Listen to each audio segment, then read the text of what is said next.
this. Tim, we're going to start with you. You have a question about the national debt. Yeah, with the national debt higher than ever before at over $33 trillion, what are your plans to get spending under control and start going the other direction? And then my follow-up, is a national balanced budget even possible based on the current situation we are in?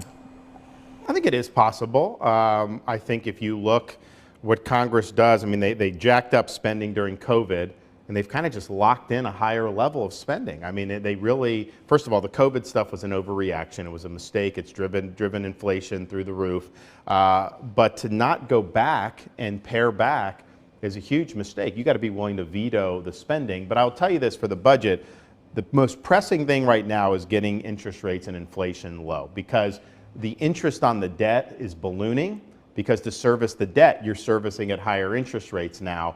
And that's going to end up being $1 trillion a year on the current course, which is more than our defense budget.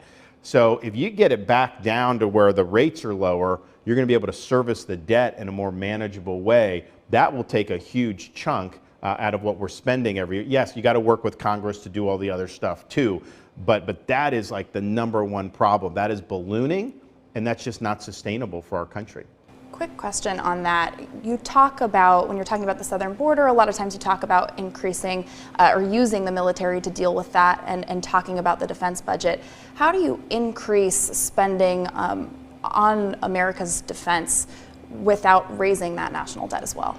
Where do you cut? Well, part of it, yeah, I'm going to reverse all of the Biden nonsense, which is like a $1.7 trillion. If you look what he did through the budget reconciliations he's done, so that gives us an ability to lock in the tax rates, reduce the deficit, do the school choice, which is what budget does, and then do our military what we need. But I would also say our military, a lot of the money, like we have a massive bureaucracy in the Pentagon. I want to slash that. There's so much bloat and waste that has nothing to do with war fighting. So you're talking about a potential dramatic reduction in the number of civilian employees at the Pentagon, dramatic reduction in some potentially flag and general officers, depending on where we are. We're going to get rid of all the non-essential stuff in the military. I mean, you have a lot of what's going on in the military. They're focused on DE&I. They're focused on things like gender ideology. That is not what the military's mission is.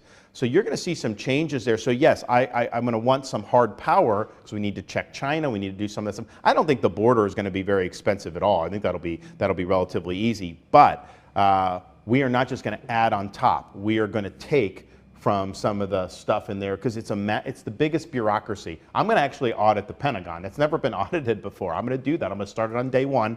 We're going to audit the Pentagon, and you are going to see some changes there.